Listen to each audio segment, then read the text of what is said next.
Hey guys, I'm NiceMark, and in this video we will take a look at 22 things that you probably didn't know about in Minecraft. As you can see, with each new video in the series I'll be showing more and more facts and tricks that you might not know. The next time I'll show you 33 things and let's see how far we can go. You can keep up with this series by going to the playlist in the description or subscribing to my channel if you haven't already. Let's start. Here we have a shulker mob and one block of space beneath it. If you keep walking into it, you will start crawling.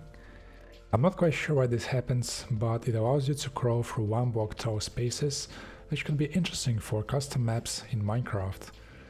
Sometimes you can get stuck and you're not able to move forward, but you can also just go back a little bit and try again, and it will work again.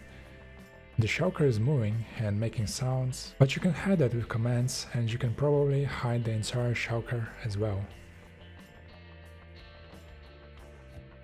Zombie horses and skeleton horses are already really rare by themselves, but did you know that if you have access to creative mode, you're able to spawn baby zombie and skeleton horses by using the spawn egg on a horse? You can see the result right here, and an interesting thing about them is that they will still stay together, even though they are the undead.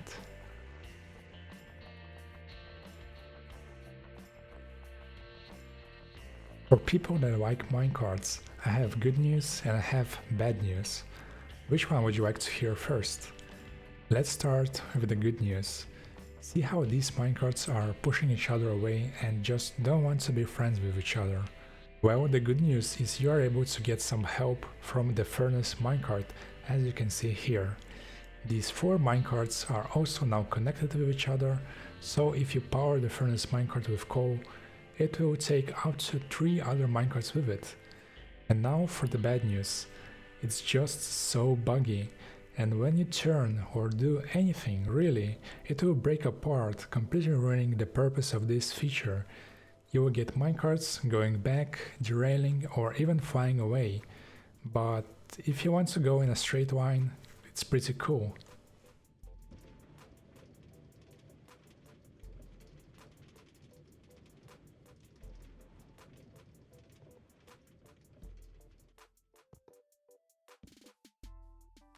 If you destroy a moving TNT minecart in creative mode, nothing will happen.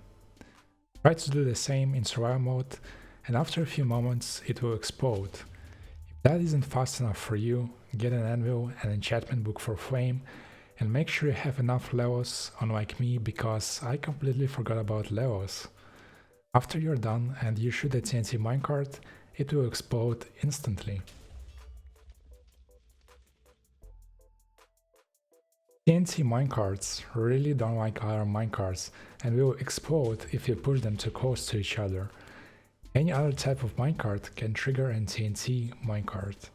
If you're lucky enough to get a furnace minecart and a TNT minecart to sit together and connect with each other, you can try powering on the furnace minecart and giving it a try to pull the TNT minecart with it. You can see how that ended. I have also tried to push TNT minecarts into mobs, but they just don't seem to care about it. Of course, I'd like to thank my helpful volunteers who definitely volunteered and didn't get harmed during the making of this video. Trader llama babies are pretty cute, and they are born with their outfits already on. However, getting them is quite difficult unless you are in creative mode or use commands. You see, naturally spawned trader llamas are untamable and unrideable, but if you can unleash them from a wandering trader, you can then tame them and then breed them by feeding them with hay bales.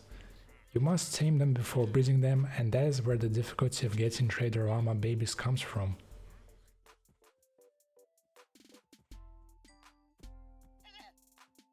An interesting fact that you most likely didn't know is the existence of flower gradients in certain biomes.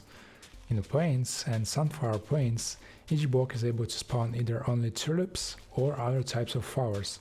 So if you keep using bone meal on a spot where tulips are supposed to grow, you will only get tulips, and the opposite is true as well. In a flower forest, any given block will be able to spawn only one type of flower. Unfortunately, I wasn't able to find it, and I've already been to a couple of plains biomes where I did not observe this effect, so it might be a bit rare. Only the Z and X coordinates matter in terms of this.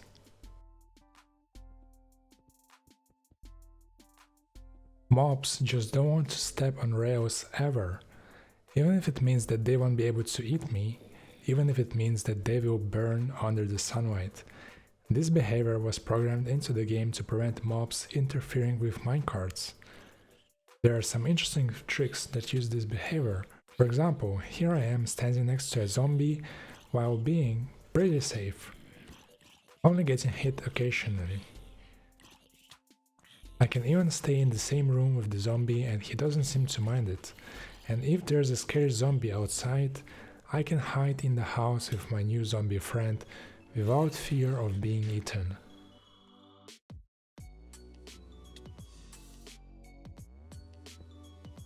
You can use a lava bucket to cook wet sponges and you will get a bucket with water back, along with a fresh new sponge. You can then keep putting empty buckets into the furnace to get them filled with water. Instead of a lava bucket, you can also just use 2 wooden sticks or a piece of coal. How many times have you had trouble with lava? Especially with your elytra on. Lava is not water and you cannot swim in it. And you are able to activate your elytra in the lava and use a firework rocket to quickly fly out of it. This is very useful and life-saving if you fall into lava because it is very difficult to get out of it in time normally. So if something like this happens and you happen to have your elytra equipped, don't panic and just try to jump and activate your elytra and use a firework rocket to fly away. Into water if possible. At the very least, your items will be safe. You can smelt iron and gold armor and tools into one nugget. That's right, an entire one iron or gold nugget. You're probably wondering what chainmail armor gives you, and the answer is simple, just an iron nugget for each piece. Unfortunately, it doesn't work with diamond equipment because I would have loved to get a diamond back, or more accurately, a fraction of a diamond back, considering a nugget is just a fraction of an ingot. The story is the same for iron and gold horse armor. You get a nugget and you can't do anything with diamond or leather.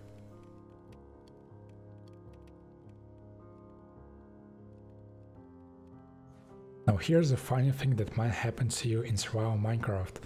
Let's say your inventory is full, possibly after a long mining expedition, and you have some empty buckets that you want to fill with lava so you can go back up and build a portal to the nether the easy way. Well, since your inventory is full, you are holding multiple buckets. The lava bucket doesn't have any space to go and it will just jump back into the lava. If you like taking screenshots, this next trick is for you. You can make Minecraft look like one of these pixel art indie games, and here's how. You want to take a screenshot from far away, so let's say normally you would take a screenshot of your house or anything close to it, or maybe somewhere on a hill. Well, you have to go a little bit further back, away from what you want to take a screenshot of. Then you can do this in Paint, zoom into the image. You will get the pixel art look that I'm talking about. In Paint you can just select an area and crop into it. The good thing about Minecraft screenshots is that you can increase the render distance and see a lot of details on your screenshots. Normally torches in Minecraft don't do anything, even if you give them to foxes. However, with the Optifine mod you can drop a torch to a fox and enable dynamic lights in settings. Now the foxes will be able to light up the area for you.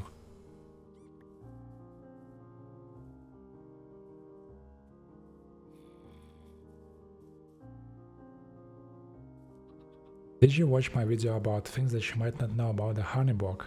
If yes, you will know that the hitbox of Honeybox is slightly smaller than normal. This allows you to shoot arrows in between the Honeybox.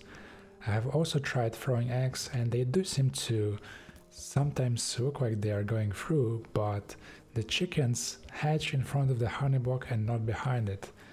In terms of redstone, maps and everything else related to creations and things like that, I can think of activating a wooden button with an arrow, which can be quite tricky. You can also use this in PvP to confuse your opponents, since I'd imagine it would be more difficult for them to hit you than for you to hit them. And if you're wondering if you can activate levers behind through it, the answer is no. If you want to unload a chest minecart or a hopper minecart quickly, you will need 4 hoppers. Ideally, that would be going into 4 different directions, but in my case I have 2 independent hopper lines going into the chest. You have to place mob skulls this way. They must float above the hopper and not sit on it, and then repeat the same thing on the other side. You can then push the minecart to fall into it. It can take a few tries, so be patient. You can probably skip placing the skulls and just push it around yourself without help or using other ways of aligning the minecart, but it should be above the 4 hoppers. The magic then happens when you put items into the chest. The hoppers below the minecart start taking 4 items at a time. For comparison, here's just 1 hopper going into a chest and it is transferring just 1 item at a time.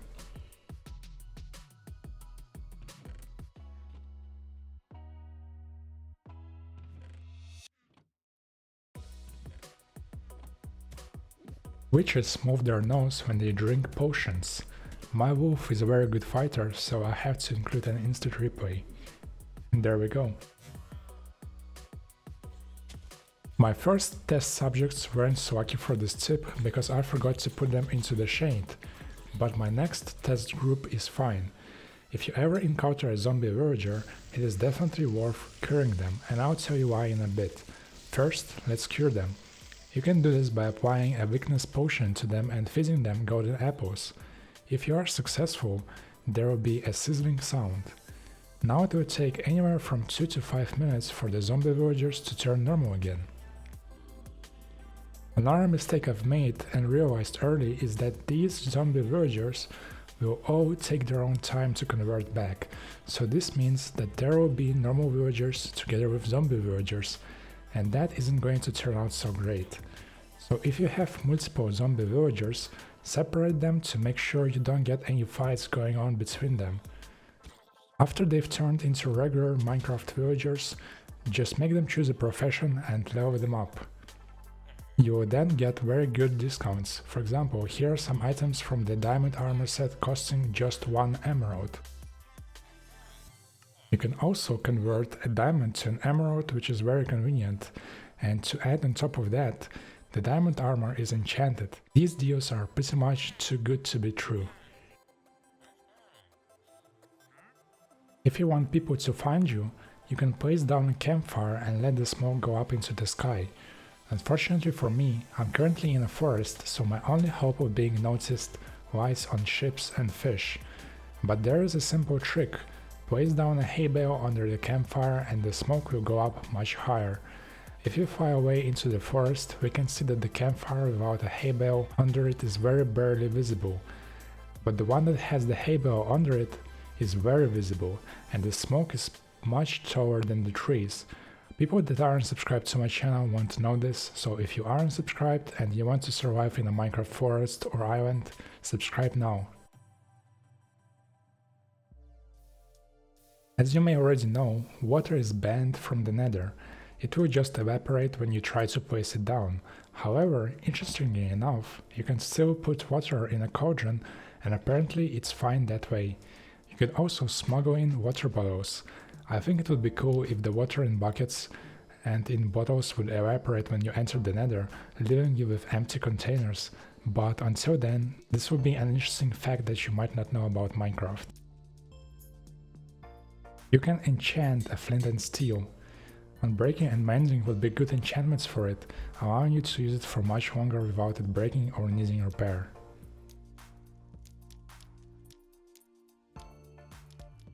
If you have access to the creative mode inventory, you can use the compass and clock without having to actually have it in your inventory. The same is true for survival mode's recipe book. In the past, when the recipe book wasn't a thing, this trick was just limited to creative mode, but it's available in survival mode now as well. You do have to unlock the recipe for the cook to use it in survival mode though. And that is all that there is to today's video. It turned out to be a little bit longer than expected, so let me know in the comments if I should keep making videos in the things you might not know about Minecraft series this way, or if I should try to explain things faster to fit in more facts in less time. There's a playlist which you can follow to keep up with the series, but it would be easier to subscribe if you haven't already. Of course, you should leave a rating and a comment to let me know how I'm doing. Thanks for watching, and I'll see you all later. Bye bye.